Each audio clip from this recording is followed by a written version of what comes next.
बहुत वड्डा अस्थान रखदे। दो साके अज दे इस दिन दे अंदर वापरे सन। धन धन साहिब श्री गुरु नानक देव पातशाह जी सतगुरां दे जन्म अस्थान श्री ननकाना साहिब विखे 21 फरवरी 1921 नूं साका श्री ननकाना साहिब जिन्हों इस वरे 102 साल हो चुके ने। और दूजे पासे जैतो दा मोर्चा जिला फरीदकोट दे अंदर धन गुरु कलगीधर पातशाह जी सतगुरां दी पावन चरण छो प्राप्त ये स्थान है, जिन्हों गंगसर जैतो दा मोर्चा भी आख्या जाता है। जो 21 फरवरी 1923 नूं वापरिया, जिन्हों इस वरे 100 साल हो चुके हैं। आओ आप जितने तन सतगुरु की गोद विच जुड़ बैठे हो,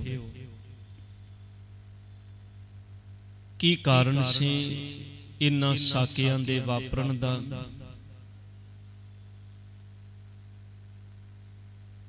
इनू आपां इतिहास विचों समझण दा यतन करना है। और ये जरूरी इस करके भी हो जाता है, जेड़ी अक्सर जिदन कोई इतिहासिक दिन होंदा है ते मैं जरूर बेनती करना कि जे अज तुसी अपना इतिहास भुल जाओगे, विसार दिओगे, ते बहुता समा नहीं लगना। जेड़ियां कौमां अपना इतिहास विसार दिंदियां ने, उन्हां दे इतिहास नूं विगड़न दे लई बहुता समा नहीं लगता। और तीसरा अज एक वड्डा दिन यह भी है भी अज पंजाबी कौमांतरी दिवस भी है। अज दे दिन मां बोली पंजाबी दे उत्ते इंटरनैशनल तौर ते बड़े वड्डे पद्धर ते ये हुंगारा भरिया जांदा है भी मां बोली पंजाबी नाल जुड़ो। जिवें असीं होर अनेकां दिन मनाने आ, उवें ही अज दा दिन जिहड़ा है वो मां बोली पंजाबी दे लई नियत कीता गया है। और साडे लई फकर वाली गल इस करके भी है भी ये जिहड़ा दिन है, ये दिन दी शुरुआत जिहड़ी है वो इस मुल्क दी धरती तो या पंजाब दी धरती तो नहीं, ये पिछले समय दे अंदर ये आवाज़ जिहड़ी है ये पाकिस्तान दी धरती तो, लाहौर दी धरती तो उठी सी। वो अज भी बड़ा प्यार करते हैं पंजाबी मां बोली, वो पंजाबी नूं अपनी मां बोली कहंदे, वो फकर महसूस करते हैं पंजाबी दे अंदर बोलण विच। शायद उन्ने ठेठ शब्द अज साडे कोलों भी नहीं रहे जिन्ने उन्हां कोलों ने। कदी उन्हां नाल राबता करके देखो। आओ आप जितने तन जुड़ बैठे हो, आपां इतिहास नूं वाचन दा यतन करना है सीमित समय दे अंदर। जदों सतगुरु धन गुरु नानक पातशाह जी ने इस संसार जगत दे विच मारिया सिक्का जगत विच नानक निर्मल पंथ चलाया, साहब धन गुरु नानक साहब जी तो लैके ये शुरू होया भी जिथे जिथे धन गुरु नानक पातशाह जी गए, जिथे सतगुरु जी रुके, जदों सतगुरु जी उस स्थान तो अगे गए, वो स्थान सतगुरां ने छड्डे नहीं, बल्कि उत्थे कोई ना कोई सिख नियत कीता ਜਿਹੜੀ ਧਰਮਸ਼ਾਲ ਬਣਾਈ, ਜਿੱਥੇ ਬਹਿ ਕੇ ਸਤਿਗੁਰ ਨੇ ਕਰਤੇ ਦੀ ਸਿਫਤ ਕੀਤੀ, ਕਰਤੇ ਦੀ ਵਡਿਆਈ ਕੀਤੀ। ਉੱਥੇ ਮੇਰੇ ਸਤਿਗੁਰ ਨੇ ਕਿਸੇ ਨਾ ਕਿਸੇ ਸਿੱਖ ਨੂੰ ਨੀਅਤ ਕਰਕੇ ਉਹਦੀ ਸੇਵਾ ਲਾਈ ਵੀ ਅੱਜ ਤੋਂ ਬਾਅਦ ਇਹ ਕਾਰਵਾ ਰੁਕਣਾ ਨਹੀਂ ਚਾਹੀਦਾ। ਇੱਥੇ ਇਸੇ ਤਰ੍ਹਾਂ ਪ੍ਰਮਾਤਮਾ ਦੀ ਸਿਫਤ ਸਲਾਹ ਰੋਜ਼ ਹੋਣੀ ਚਾਹੀਦੀ ਹੈ। ਸਤਿਗੁਰਾਂ ਦੇ ਸਮਿਆਂ ਦੇ ਅੰਦਰ ਜਿੰਨੇ ਵੀ ਅਸਥਾਨ ਸਨ, ਇਹਨਾਂ ਅਸਥਾਨਾਂ ਦੇ ਉੱਪਰ ਕਦੀ ਕੋਈ ਐਸੀ ਗੱਲ ਸਾਡੀ ਇਤਿਹਾਸ ਵਿੱਚੋਂ ਸਾਨੂੰ ਨਹੀਂ ਮਿਲਦੀ। ਉਹਦਾ ਕਾਰਨ ਸੀ ਵੀ ਉਸ ਵੇਲੇ ਸਿੱਖ ਜਿਹੜੇ ਸਨ ਬੜੇ ਜਾਗਰੂਕ ਸਨ। ਈਵਨ ਇੱਥੋਂ ਤੱਕ ਜੇ ਕੋਈ ਘਟਨਾ ਵਾਪਰੀ ਵੀ, ਭਾਵੇਂ ਉਹ ਧੰਨ ਗੁਰੂ ਹਰਿ ਰਾਏ ਪਾਤਸ਼ਾਹ ਜੀ ਦੇ ਸੁਪੁੱਤਰ ਬਾਬਾ ਰਾਮ ਰਾਏ ਜੀ ਵੱਲੋਂ ਸਿਰਫ ਬਾਣੀ ਦਾ ਇੱਕ ਅੱਖਰ ਬਦਲਣ ਦੀ ਗੱਲ ਸੀ। ਦੇਖੋ, ਇਹ ਗੱਲਾਂ ਨੇ ਭਾਵੇਂ ਬਹੁਤ ਛੋਟੀਆਂ ਨੇ ਪਰ ਬਹੁਤ ਅਹਿਮੀਅਤ ਰੱਖਦੀਆਂ ਨੇ। ਸਿਰਫ ਇੱਕ ਅੱਖਰ ਬਦਲਣ ਦੀ ਗੱਲ ਧੰਨ ਗੁਰੂ ਹਰਿ ਰਾਏ ਸਾਹਿਬ ਜੀ ਦੇ ਕੋਲੋਂ ਆਈ ਤੇ ਸਾਹਿਬ ਨੇ ਆਖਿਆ, ਰਾਮ ਰਾਏ ਨੂੰ ਕਹਿ ਦਿਓ ਕਿ ਗੁਰੂ ਘਰ ਦੇ ਵਿੱਚ ਉਹਦੇ ਲਈ ਕੋਈ ਜਗ੍ਹਾ ਨਹੀਂ। ਜਿੱਧਰ ਉਹਨੇ ਮੂੰਹ ਕੀਤਾ ਹੈ ਨਾ, ਜਿਨ੍ਹਾਂ ਦੀ ਵਡਿਆਈ, ਜਿਨ੍ਹਾਂ ਦੀ ਸ਼ੋਭਾ ਲੈਣ ਦੇ ਲਈ ਉਹਨੇ ਕਾਰਾ ਕੀਤਾ ਹੈ, ਕਰਮ ਕੀਤਾ ਹੈ, ਅੱਜ ਤੋਂ ਬਾਅਦ ਉਹਨਾਂ ਦੀ ਗੋਦੀ ਵਿੱਚ ਬੈਠੇ, ਉਹਨਾਂ ਦੇ ਘਰ ਵੱਲ ਮੂੰਹ ਕਰੇ, ਗੁਰੂ ਨਾਨਕ ਦੇ ਘਰ ਵਿੱਚ ਉਹਦੇ ਲਈ ਕੋਈ ਥਾਂ ਨਹੀਂ। ਮਤਲਬ ਇਹ ਸ਼ਬਦ ਸਤਿਗੁਰ ਨੇ ਇਸ ਕਰਕੇ ਇਤਿਹਾਸ ਵਿੱਚੋਂ ਸਾਡੇ ਲਈ ਬਹੁਤ ਅਹਿਮੀਅਤ ਰੱਖਦੇ ਨੇ ਕਿ ਜੇ ਗੁਰਬਾਣੀ ਦਾ ਸਤਿਕਾਰ ਕਰਨਾ ਹੈ ਤੇ ਕਰਨਾ ਕਿਵੇਂ ਹੈ, ਕਿਸ ਹੱਦ ਤੱਕ ਕਰਨਾ ਹੈ। ਉੱਥੇ ਮੇਰੇ ਸਤਿਗੁਰ ਪਾਤਸ਼ਾਹ ਜੀ ਨੇ ਆਪਣੇ ਸਗੇ ਪੁੱਤਰ ਨੂੰ ਵੀ ਆਪਣੇ ਘਰ ਦੇ ਵਿੱਚ ਥਾਂ ਨਹੀਂ ਦਿੱਤੀ ਜਿਨੇ ਬਾਣੀ ਦਾ ਨਿਰਾਦਰ ਕੀਤਾ। ਧਿਆਨ ਦੇਣਾ ਸੀ ਤੇ ਬੰਦੇ ਆ ਸਾਡੀ ਤੇ ਪਾਇਆ ਹੀ ਕੁਝ ਨਹੀਂ। ਫਿਰ ਜਦੋਂ ਅਸੀਂ ਥੋੜਾ ਜਿਹਾ ਅੱਗੇ ਹੋਰ ਚੱਲਨੇ ਆ, ਬਾਬਾ ਬੰਦਾ ਸਿੰਘ ਬਹਾਦਰ ਦੀ ਸ਼ਹਾਦਤ ਤੋਂ ਬਾਅਦ ਇੱਕ ਲੰਮਾ ਸਮਾਂ ਐਸਾ ਆਇਆ ਜਦੋਂ ਸਿੱਖ ਜੰਗਲਾਂ ਵਿੱਚ ਰਹੇ, ਬੇਲਿਆਂ ਵਿੱਚ ਰਹੇ, ਕਿਉਂਕਿ ਜਿੱਥੇ ਕਿਤੇ ਸੂਹ ਮਿਲਦੀ ਸੀ ਹਕੂਮਤ ਵੱਲੋਂ ਸਿੱਖਾਂ ਨੂੰ ਮਾਰਿਆ ਜਾਂਦਾ ਸੀ। ਉਹ ਇੱਕ ਬੜਾ ਲੰਮਾ ਸਮਾਂ ਚੱਲਿਆ ਜਿੰਦੇ ਵਿੱਚ ਸਿੱਖਾਂ ਨੇ ਘਰ ਘਾਟ ਵੀ ਛੱਡੇ। ਜਿੱਥੇ ਕਿਤੇ ਥਾਂ ਮਿਲਦੀ ਸੀ ਉੱਥੇ ਸਿੱਖ ਜਾ ਕੇ ਭਾਵੇਂ ਕੋਈ ਜੰਗਲ, ਰੇਗਿਸਤਾਨ, ਬੇਲੇ, ਜਿੱਥੇ ਕਿਤੇ ਥਾਂ ਮਿਲਣੀ ਉੱਥੇ ਆਪਣਾ ਟਿਕਾਣਾ ਬਣਾ ਲੈਣਾ। ਸਾਧ ਸੰਗਤ ਜੀ, ਜਦੋਂ ਦੋ ਘੱਲੂਕਾਰੇ ਵਾਪਰੇ 1746 ਦੇ ਅੰਦਰ ਤੇ 1762 ਦੇ ਅੰਦਰ, ਛੋਟਾ ਘੱਲੂਕਾਰਾ ਤੇ ਵੱਡਾ ਘੱਲੂਕਾਰਾ, ਇਹਨਾਂ ਦੋ ਘੱਲੂਕਾਰਿਆਂ ਦੇ ਅੰਦਰ ਬਹੁਤ ਨੁਕਸਾਨ ਹੋਇਆ ਸਿੱਖ ਕੌਮ ਦਾ। ਇੱਥੋਂ ਤੱਕ ਵੱਡੇ ਘੱਲੂਕਾਰੇ ਦੇ ਅੰਦਰ ਮੈਂ ਪਿਛਲੇ ਦਿਨ ਜਿੱਦਣ ਇੱਕ ਦਿਨ ਸੀ ਜ਼ਿਕਰ ਵੀ ਕੀਤਾ ਸੀ ਵੀ ਇੱਕ ਦਿਨ ਵਿੱਚ ਅੱਧੀ ਕੌਮ ਸ਼ਹੀਦ ਕਰ ਦਿੱਤੀ ਗਈ। ਤਕਰੀਬਨ 80,000 ਦੀ ਸਿੱਖਾਂ ਦੀ ਗਿਣਤੀ ਸੀ ਉਸ ਵੇਲੇ। ਇੱਕ ਦਿਨ ਵਿੱਚ 40,000 ਸਿੱਖ ਖਤਮ ਕਰ ਦਿੱਤੇ ਗਏ। ਉਹਨਾਂ ਵਿੱਚ ਬੱਚੇ ਵੀ ਸਨ, ਬਜ਼ੁਰਗ ਵੀ ਸਨ, ਮਾਤਾਵਾਂ ਵੀ ਸਨ। ਇੱਕ ਦਿਨ ਵਿੱਚ 40,000 ਸਿੱਖ ਬੱਚੇ ਬੱਚੀਆਂ ਸ਼ਹੀਦ ਕਰ ਦਿੱਤੀਆਂ ਗਈਆਂ। ਤੇ ਮੇਰੇ ਧੰਨ ਗੁਰੂ ਨਾਨਕ ਸਾਹਿਬ ਜੀ ਦੀ ਕਲਾ ਐਸੀ ਕਿ 2 ਮਹੀਨੇ ਬਾਅਦ ਕੌਮ ਫਿਰ ਆਪਣੇ ਪੈਰਾਂ ਤੇ ਖੜੀ ਹੋਈ। ਸਰਦਾਰ ਜੱਸਾ ਸਿੰਘ ਆਹਲੂਵਾਲੀਏ ਦੀ ਅਗਵਾਈ ਦੇ ਵਿੱਚ 2 ਮਹੀਨੇ ਬਾਅਦ ਸਿੱਖਾਂ ਨੇ ਆਪਣਾ ਰਾਜ ਭਾਵ ਜਿਹੜੀ ਸਰਹੰਦ ਦਾ ਇਲਾਕਾ ਸੀ ਉਹਨੂੰ ਫਿਰ ਆਪਣੇ ਕਬਜ਼ੇ ਵਿੱਚ ਕਰ ਲਿਆ। ਅਬਦਾਲੀ ਇੰਨਾ ਖੌਫ ਜ਼ਦਾ ਹੋਇਆ ਸੀ ਵੀ ਵਾਪਸ ਆਪਣੇ ਵਤਨ ਪਰਤ ਗਿਆ ਸੀ, ਮੁੜ ਕੇ ਨਹੀਂ ਸੀ ਆਇਆ। ਉਹਨੂੰ ਪਤਾ ਸੀ ਵੀ ਇੱਥੇ ਮੇਰੇ ਪੈਰ ਕਦੇ ਵੀ ਨਹੀਂ ਜੰਮਣਗੇ। ਹਾਲਾਂਕਿ ਉਹਨੇ ਬਦਲਾ ਜ਼ਰੂਰ ਲਿਆ। 40,000 ਜਿਹੜੇ ਸਿੱਖ ਇੱਕ ਦਿਨ ਵਿੱਚ ਸ਼ਹੀਦ ਕੀਤੇ ਗਏ ਸਨ ਵੱਡੇ ਘੱਲੂਕਾਰੇ ਵਿੱਚ, ਇਹ ਸਾਰਾ ਕਾਰਾ ਅਬਦਾਲੀ ਵੱਲੋਂ ਕੀਤਾ ਗਿਆ ਸੀ।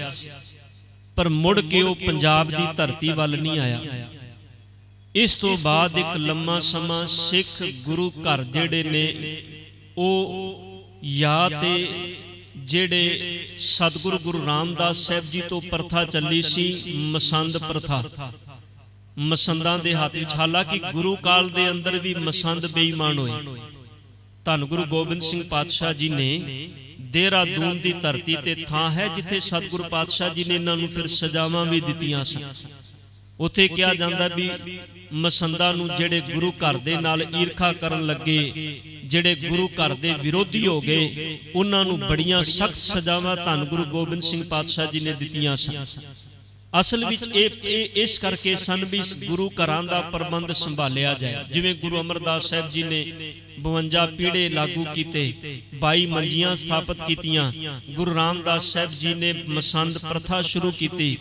ਧੰਨ ਗੁਰੂ ਗੋਬਿੰਦ ਸਿੰਘ ਸਾਹਿਬ ਜੀ ਤੱਕ ਇਸ ਪ੍ਰਥਾ ਦੇ ਅੰਦਰ ਇੰਨਾ ਨਿਘਾਰ ਆ ਗਿਆ। ਇਹਨਾਂ ਲੋਕਾਂ ਨੇ ਜਿਹੜੀਆਂ ਥਾਵਾਂ ਗੁਰੂ ਸਾਹਿਬ ਨੇ ਇਹਨਾਂ ਨੂੰ ਦਿੱਤੀਆਂ ਸਨ ਪ੍ਰਚਾਰ ਲਈ, ਇਹਨਾਂ ਨੇ ਆਪਣਾ ਹੱਕ ਜਮਾਣਾ ਸ਼ੁਰੂ ਕਰ ਦਿੱਤਾ ਬਹੁਤੀਆਂ ਥਾਵਾਂ ਤੇ। ਇਸ ਕਰਕੇ ਸਤਿਗੁਰੂ ਨੂੰ ਉਸ ਵੇਲੇ ਮਸੰਦ, ਉਹਨਾਂ ਮਸੰਦਾਂ ਨੂੰ ਇਹ ਅਸਲ ਵਿੱਚ ਮਸੰਦ ਪ੍ਰਚਾਰਕ ਹੀ ਸਨ ਇੱਕ ਤਰ੍ਹਾਂ ਦੇ, ਜਿਹੜੇ ਗੁਰੂ ਘਰ ਦਾ ਪ੍ਰਚਾਰ ਕਰਦੇ ਸਨ। ਹੁਣ ਹਰ ਸਮੇਂ ਹਰ ਥਾਂ ਤੇ ਗੁਰੂ ਸਾਹਿਬ ਜੀ ਨਹੀਂ ਜਾ ਸਕਦੇ ਸਨ। ਇਸ ਕਰਕੇ ਸਿੱਖਾਂ ਦੀ ਡਿਊਟੀ ਹੁੰਦੀ ਸੀ ਇਲਾਕੇ ਵਿੱਚ ਪ੍ਰਚਾਰ ਕਰਨਾ, ਜੋ ਸੇਵਾ ਹੋਣੀ ਉਹਨੂੰ ਗੁਰੂ ਘਰ ਦੇ ਵਿੱਚ ਪਹੁੰਚਾਉਣਾ। ਜਦੋਂ ਮਸੰਦ ਬੇਈਮਾਨ ਹੋਏ, ਸਾਹਿਬ ਨੇ ਉਹਨਾਂ ਨੂੰ ਸਜ਼ਾਵਾਂ ਦਿੱਤੀਆਂ। ਫਿਰ ਸਮਾਂ ਆਇਆ ਸਾਧ ਸੰਗਤ ਜੀ, ਜਿਸ ਵਕਤ ਅੰਗਰੇਜ਼ ਹਕੂਮਤ ਕਾਬਜ ਹੋਈ। 1839 ਨੂੰ ਮਹਾਰਾਜਾ ਰਣਜੀਤ ਸਿੰਘ ਜੀ ਦੀ ਮੌਤ ਹੁੰਦੀ ਹੈ ਤੇ 1849 ਨੂੰ 10 ਸਾਲਾਂ ਬਾਅਦ ਪੰਜਾਬ ਦੀ ਧਰਤੀ ਜਿਹੜੀ ਹੈ ਉਹ ਅੰਗਰੇਜ਼ ਇਸ ਧਰਤੀ ਤੇ ਕਾਬਜ ਹੁੰਦੇ ਨੇ। ਹਾਲਾਂਕਿ ਇਹ ਸਾਰੀ ਕੂਟਨੀਤੀ ਜਿਹੜੀ ਹੈ ਇਹ ਅੰਗਰੇਜ਼ਾਂ ਦੀ ਸੀ, ਪਰ ਜਿੰਨੀ ਦੇਰ ਤੱਕ ਮਹਾਰਾਜਾ ਰਣਜੀਤ ਸਿੰਘ ਜੀ ਰਹੇ ਨੇ, ਅੰਗਰੇਜ਼ ਪੰਜਾਬ ਵੱਲ ਅੱਖ ਵੀ ਨਹੀਂ ਚੁੱਕ ਸਕੇ। ਤੇ ਜੇ ਪੰਜਾਬ ਗਿਆ ਹੈ ਸਿੱਖਾਂ ਦੇ ਕੋਲੋਂ, ਤੇ ਸੱਚ ਵਿੱਚ ਗਿਆ ਵੀ ਆਪਸੀ ਈਰਖਾ ਤੇ ਲੜਾਈ ਕਰਕੇ। ਧੰਨ ਗੁਰੂ ਗੋਬਿੰਦ ਸਿੰਘ ਪਾਤਸ਼ਾਹ ਜੀ ਦੀ ਵਰਸਾਏ ਸਿੱਖ ਅਸਲ ਵਿੱਚ ਜਦੋਂ 1849 ਨੂੰ ਪੰਜਾਬ ਤੇ ਅੰਗਰੇਜ਼ਾਂ ਨੇ ਕਬਜ਼ਾ ਕੀਤਾ ਤੇ ਉਹਨਾਂ ਨੇ ਸਾਰਾ ਪਿਛਲਾ ਇਤਿਹਾਸ ਖੋਖਿਆ। ਉਹਨਾਂ ਨੇ ਘੋਖ ਕੀਤੀ ਵੀ ਕਿਵੇਂ ਸਿੱਖਾਂ ਦੀ ਜੜ ਖਤਮ ਕੀਤੀ ਜਾਏ ਪੰਜਾਬ ਦੀ ਧਰਤੀ ਵਿੱਚੋਂ। ਤੇ ਉਹਨਾਂ ਨੂੰ ਇੱਕੋ ਹੀ ਤਰੀਕਾ ਨਜ਼ਰ ਵਿੱਚ ਆਇਆ। ਬੜੀ ਵੱਡੀ ਕਾਨਫਰੰਸ ਹੋਈ ਸੀ ਲਾਹੌਰ ਦੀ ਧਰਤੀ ਤੇ ਅੰਗਰੇਜ਼ਾਂ ਦੀ। ਉੱਥੇ ਸ਼ਬਦ ਕਹੇ ਗਏ ਸਨ ਵੀ ਜਿਹੜੇ ਸਿੱਖ ਗੁਰਦੁਆਰੇ ਨੇ ਨਾ, ਇਹ ਸਿੱਖ ਗੁਰਦੁਆਰੇ ਅਸਲ ਵਿੱਚ ਆ ਸਟੇਟ ਵਿਦਿਨ ਸਟੇਟ ਨੇ। ਇਹ ਉਹ ਥਾਂ ਹੈ ਜਿੱਥੇ ਰਾਜ ਦੀ ਗੱਲ ਹਮੇਸ਼ਾ ਚੱਲਦੀ ਏ, ਤੇ ਜਿੱਥੋਂ ਰਾਜ ਦੀ ਗੱਲ ਹਰ ਸਿੱਖ ਦੇ ਹਿਰਦੇ ਵਿੱਚ ਜਾਂਦੀ ਏ। ਤੇ ਜਿੰਨੀ ਦੇਰ ਤੱਕ ਸਿੱਖ ਗੁਰਦੁਆਰਿਆਂ ਦੇ ਨਾਲ ਜੁੜੇ ਹੋਏ ਨੇ, ਉਨੀ ਦੇਰ ਤੱਕ ਸਿੱਖਾਂ ਦੇ ਅੰਦਰੋਂ ਰਾਜ ਭਾਗ ਦੀ ਗੱਲ ਕਦੀ ਵੀ ਮੁਕਾਈ ਨਹੀਂ ਜਾ ਸਕਦੀ, ਭਾਵ ਇਹਨਾਂ ਨੂੰ ਗੁਲਾਮ ਨਹੀਂ ਬਣਾਇਆ ਜਾ ਸਕਦਾ। ਉਹਨਾਂ ਨੇ ਇਸ ਗੱਲ ਦੇ ਉੱਤੇ ਫਿਰ ਪ੍ਰੈਕਟੀਕਲੀ ਕਰਮ ਕਰਨੇ ਸ਼ੁਰੂ ਕੀਤੇ। ਪੰਜਾਬ ਦੇ ਅੰਦਰੋਂ ਪੰਜਾਬੀ ਨੂੰ ਖਤਮ ਕਰਨਾ ਸ਼ੁਰੂ ਕੀਤਾ। ਮਹਾਰਾਜਾ ਰਣਜੀਤ ਸਿੰਘ ਜੀ ਦਾ ਵਕਤ ਪੜੋ, ਪੰਜਾਬ ਦੇ ਅੰਦਰ 99.9% ਸਿੱਖ ਜਿਹੜੇ ਸਨ ਉਹ ਪੜ੍ਹੇ ਲਿਖੇ ਸਨ। ਧਿਆਨ ਦੇਣਾ, 99% ਸਿੱਖ ਜਿਹੜੇ ਸਨ ਉਹ ਪੜ੍ਹੇ ਲਿਖੇ ਸਨ। ਮਹਾਰਾਜਾ ਰਣਜੀਤ ਸਿੰਘ ਜੀ ਦੇ ਵੇਲੇ ਇਹਨਾਂ ਨੇ ਪੰਜਾਬ ਦੇ ਅੰਦਰੋਂ ਪੰਜਾਬੀ ਨੂੰ ਖਤਮ ਕੀਤਾ। ਕਨਵੈਂਟ ਸਕੂਲ ਸ਼ੁਰੂ ਕੀਤੇ। ਹੌਲੀ ਹੌਲੀ ਇਹਨਾਂ ਨੇ ਐਸਾ ਵਰਤਾਰਾ ਪੰਜਾਬ ਦੀ ਧਰਤੀ ਤੇ ਖੜਾ ਕੀਤਾ ਕਿ ਜਿਹੜੇ ਮਹੰਤ ਸਨ ਉਹਨਾਂ ਨੂੰ ਗੁਰਦੁਆਰਿਆਂ ਦੇ ਅੰਦਰ ਕਾਬਜ ਕਰਕੇ ਉਹਨਾਂ ਨੂੰ ਆਪਣੀ ਪੂਰੀ ਸ਼ਹਿ ਦਿੱਤੀ। ਉਹਨਾਂ ਨੂੰ ਆਖਿਆ ਤੁਸੀਂ ਜੋ ਕਰਨਾ ਹੈ ਕਰੋ। ਸੱਚ ਇਹ ਹੈ ਕਿ ਮਹਾਰਾਜਾ ਰਣਜੀਤ ਸਿੰਘ ਜੀ ਦੇ ਸਮੇਂ ਦੇ ਅੰਦਰ ਜਿੰਨੇ ਗੁਰੂ ਧਾਮ ਸਨ, ਜਿਹੜੇ ਇਤਿਹਾਸਿਕ ਗੁਰੂ ਧਾਮ ਆਪਾਂ ਵੇਖਨੇ ਆ, ਭਾਵੇਂ ਉਹ ਸ੍ਰੀ ਦਰਬਾਰ ਸਾਹਿਬ, ਭਾਵੇਂ ਸ੍ਰੀ ਨਨਕਾਣਾ ਸਾਹਿਬ, ਭਾਵੇਂ ਕਰਤਾਰਪੁਰ ਸਾਹਿਬ, ਅਸਲ ਵਿੱਚ ਇਹਨਾਂ ਦੇ ਨਾਂ ਤੇ ਮਹਾਰਾਜਾ ਰਣਜੀਤ ਸਿੰਘ ਜੀ ਨੇ ਬੜੀਆਂ ਜ਼ਗੀਰਾਂ ਲਾਈਆਂ। ਹਾਲਾਂਕਿ ਰਾਏ ਬੁਲਾਰ ਨੇ ਆਪਣੀ ਹਯਾਤੀ ਵਿੱਚ ਜਦੋਂ ਸ੍ਰੀ ਨਨਕਾਣਾ ਸਾਹਿਬ ਜੀ ਦਾ ਨਾਮ, ਇਹ ਰਾਏ ਬੁਲਾਰ ਅਸਲ ਵਿੱਚ ਇਹਦਾ ਜਿਹੜਾ ਨਾਮ ਸੀ ਇਹ ਧੰਨ ਗੁਰੂ ਨਾਨਕ ਸਾਹਿਬ ਜੀ ਦੇ ਨਾਮ ਤੇ ਉਹਨਾਂ ਨੇ ਨੀਅਤ ਕੀਤਾ ਸੀ। ਇੱਥੇ 750 ਏਕੜ ਜ਼ਮੀਨ ਰਾਏ ਬੁਲਾਰ ਨੇ ਆਪਣੀ ਹਯਾਤੀ ਵਿੱਚ ਗੁਰੂ ਨਾਨਕ ਸਾਹਿਬ ਜੀ ਦੇ ਨਾਮ ਲਾਈ ਸੀ। ਉਹ ਅੱਜ ਵੀ ਗੁਰੂ ਨਾਨਕ ਸਾਹਿਬ ਜੀ ਦੇ ਨਾਮ ਤੇ ਹੈ। ਹਾਲਾਂਕਿ ਬਾਅਦ ਵਿੱਚ ਇਹ ਵਿਸ਼ਾ ਨਹੀਂ, ਬਾਅਦ ਵਿੱਚ ਇਹਨਾਂ ਦੇ ਪਰਿਵਾਰ ਦੇ ਵਿੱਚੋਂ ਅੱਗੇ ਜਿਹੜੀ ਪੀੜ੍ਹੀ ਸੀ ਉਹਨਾਂ ਨੇ ਕੇਸ ਵੀ ਕੀਤਾ। ਇਹਨਾਂ ਪਹਿਲਾਂ ਸੈਸ਼ਨ ਕੋਰਟ ਵਿੱਚ ਗਏ, ਫਿਰ ਸੁਪਰੀਮ ਕੋਰਟ ਵਿੱਚ ਗਏ। ਜਦੋਂ ਇਹਨਾਂ ਦੀ ਨਹੀਂ ਕਿਤੇ ਗੱਲ ਬਣੀ ਤੇ ਅਖੀਰ ਨੂੰ ਜਦੋਂ ਇਹ ਉੱਪਰਲੀ ਅਦਾਲਤ ਵਿੱਚ ਗਏ ਤੇ ਉੱਥੇ ਜੱਜ ਨੇ ਆਖਿਆ ਸੀ ਬਣਨਾ ਤੁਹਾਡਾ ਕੁਝ ਨਹੀਂ, ਫੈਸਲਾ ਤੁਹਾਡੇ ਹੱਕ 'ਚ ਨਹੀਂ ਜਾਣਾ। ਜੇ ਆਪਣੀ ਨਮੋਸ਼ੀ ਬਚਾਉਣਾ ਚਾਹੁੰਦੇ ਹੋ, ਇੱਜ਼ਤ ਬਚਾਉਣਾ ਚਾਹੁੰਦੇ ਹੋ, ਤੇ ਆਪਣੇ ਆਪ ਇਹ ਜ਼ਮੀਨ ਨਨਕਾਣਾ ਸਾਹਿਬ ਜੀ ਦੇ ਨਾਮ ਤੇ ਰਹਿਣ ਦਿਓ। ਤੁਸੀਂ ਇਸ ਪਟੀਸ਼ਨ ਨੂੰ ਵਾਪਸ ਲੈ ਲਓ। ਉਹਨਾਂ ਨੇ ਪਟੀਸ਼ਨ ਵਾਪਸ ਲੈ ਲਈ ਧੰਨ ਗੁਰੂ ਨਾਨਕ ਪਾਤਸ਼ਾਹ ਜੀ ਦੇ ਨਾਮ ਦੇ ਉੱਪਰ ਮਹਾਰਾਜਾ ਰਣਜੀਤ ਸਿੰਘ ਜੀ ਨੇ ਬੜੀਆਂ ਜਗੀਰਾਂ ਗੁਰਦੁਆਰੇ ਦੇ ਨਾਮ ਤੇ ਲਾਈਆਂ, ਪਰ ਅੰਦਰਲਾ ਪ੍ਰਬੰਧ ਉਸ ਵੇਲੇ ਨਹੀਂ ਵੇਖਿਆ ਗਿਆ। ਅੰਦਰਲਾ ਪ੍ਰਬੰਧ ਜਾਂ ਉਦਾਸੀਆਂ ਕੋਲੋਂ ਸੀ, ਜਾਂ ਫਿਰ ਨਿਰਮਲਿਆਂ ਕੋਲੋਂ ਸੀ, ਜਾਂ ਜਿਹੜੇ ਸੀ ਮਸੰਦ ਇਹਨਾਂ ਦੇ ਹੱਥ ਵਿੱਚ ਸੀ। 2-3 ਘਟਨਾਵਾਂ ਦਾ ਮੈਂ ਜ਼ਿਕਰ ਜ਼ਰੂਰ ਕਰਾਂਗਾ ਸਮੇਂ ਦੇ ਅੰਦਰ ਰਹਿ ਕੇ, ਵੀ ਇਹ ਅੱਖ ਅਸਲ ਵਿੱਚ ਕਾਰਾ ਵਾਪਰਿਆ ਕਿਉਂ। ਧਿਆਨ ਦੇਣਾ, ਜਿਹੜੇ ਮਸੰਦ ਸੀ ਇਹ ਗੁਰੂ ਧਾਮਾਂ ਦੇ ਅੰਦਰ ਆਪਣੀ ਮਨ ਮਰਜ਼ੀ ਕਰਦੇ ਸਨ। ਇਹਨਾਂ ਨੇ ਮਨ ਮਰਜ਼ੀ ਨਾਲ ਦਰਵਾਜ਼ੇ ਖੋਲ੍ਹਣੇ, ਮਨ ਮਰਜ਼ੀ ਨਾਲ ਦਰਵਾਜ਼ੇ ਬੰਦ ਕਰਨੇ। ਇੱਥੋਂ ਤੱਕ ਜਿਹੜਾ ਤਰਨ ਤਾਰਨ ਸਾਹਿਬ ਜੀ ਦਾ ਸਰੋਵਰ ਸੀ, ਅਕਸਰ ਇਹ ਗੱਲਾਂ ਸਿੱਖ ਆਗੂਆਂ ਕੋਲੋਂ ਪਹੁੰਚਦੀਆਂ ਸਨ ਵੀ ਮਸੰਦ ਸਰੋਵਰ ਦੇ ਕੰਢੇ ਤੇ ਕੁਰਸੀਆਂ ਢਾ ਕੇ ਬਹਿ ਕੇ ਮਜਲਿਸ ਵਿੱਚ ਬਹਿੰਦੇ ਨੇ। ਉੱਥੇ ਬਹਿ ਕੇ ਸਰੋਵਰ ਵਿੱਚ ਸ਼ਰਾਬ ਦੀਆਂ ਬੋਤਲਾਂ ਠੰਡੀਆਂ ਕਰਦੇ ਨੇ ਤੇ ਸ਼ਰਾਬ ਰਾਤ ਸ਼ਾਮ ਨੂੰ ਸ਼ਰਾਬ ਪੀਂਦੇ ਨੇ ਬਹਿ ਕੇ। ਉੱਥੇ ਵੇਸ਼ਵਾਵਾਂ ਦੇ ਨਾਚ ਹੁੰਦੇ ਨੇ। ਉੱਥੇ ਬਹੁਤ ਕੁਝ ਐਸੀਆਂ ਕੁਰੀਤੀਆਂ ਵਾਪਰਨ ਲੱਗੀਆਂ ਵੀ ਜਿਹੜੀਆਂ ਸਿੱਖ ਆਗੂਆਂ ਦੀ ਨਿਗਾਹ ਵਿੱਚ ਆਈਆਂ।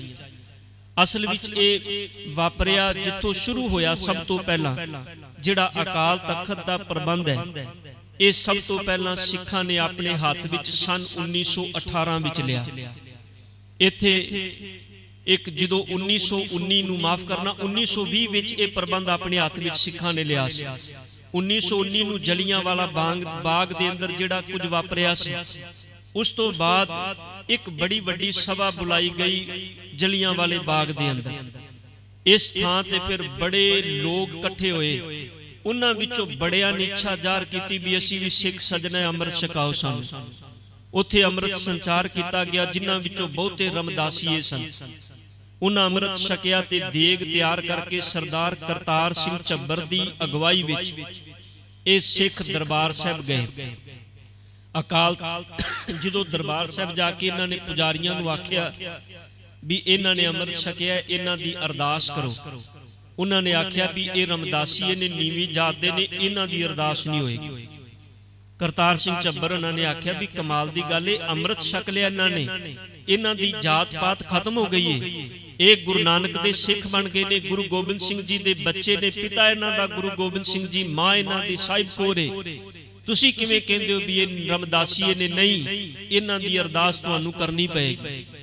ਇਹਨਾਂ ਪੁਜਾਰੀਆਂ ਨੇ ਅਰਦਾਸ ਕਰਨ ਤੋਂ ਮਨਾ ਕੀਤਾ। ਜਦੋਂ ਅਰਦਾਸ ਕਰਨ ਤੋਂ ਮਨਾ ਕੀਤਾ, ਉੱਥੇ ਜਿਹੜੇ ਪੁਜਾਰੀ ਸਨ ਇਹਨਾਂ ਨੇ ਬੜੀ ਖਹਿਬਾਜ਼ੀ ਕੀਤੀ, ਲੜਾਈ ਤੱਕ ਆਏ।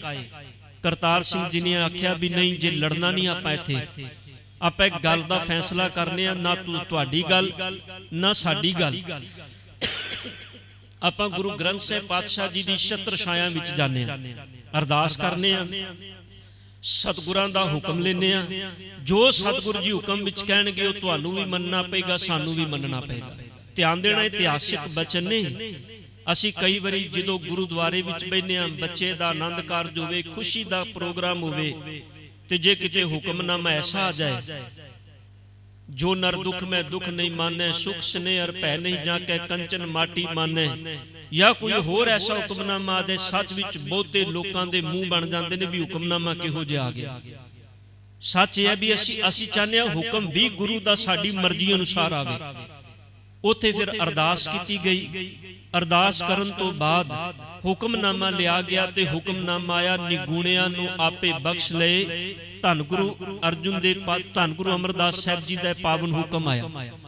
ਜਦੋਂ ਹੁਕਮ ਆਇਆ, ਇਹ ਹੁਕਮ ਅਜੇ ਪੜਿਆ ਜਾ ਰਿਹਾ ਸੀ ਤੇ ਜਿਹੜੇ ਅੰਦਰ ਪੁਜਾਰੀ ਸਨ ਉਹਨਾਂ ਨੂੰ ਪਤਾ ਲੱਗਾ ਵੀ ਹੁਕਮਨਾਮੇ ਵਿੱਚ ਤੇ ਸਤਿਗੁਰਾਂ ਨੇ ਹੁਕਮ ਕਰ ਦਿੱਤਾ ਹੈ ਵੀ ਮੇਰੇ ਮਾਲਕ ਜੀ, ਤੂੰ ਨਿਰਗੁਣਿਆਰਿਆਂ ਨੂੰ ਬਖਸ਼ਣ ਵਾਲਾ ਹੈ, ਤੇਰੀ ਸ਼ਰਨ ਵਿੱਚ ਜਿਹੜਾ ਆਇਆ ਉਹ ਬਖਸ਼ਿਆ ਗਿਆ।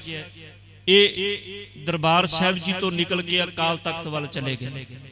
ਸਿੱਖ ਜਿਹੜੇ ਨੇ ਅਰਦਾਸ ਤੋਂ ਬਾਅਦ, ਹੁਕਮਨਾਮੇ ਤੋਂ ਬਾਅਦ ਅਕਾਲ ਤਖਤ ਤੇ ਗਏ ਤੇ ਇਹ ਅਕਾਲ ਤਖਤ ਵੀ ਛੱਡ ਕੇ ਚਲੇ ਗਏ।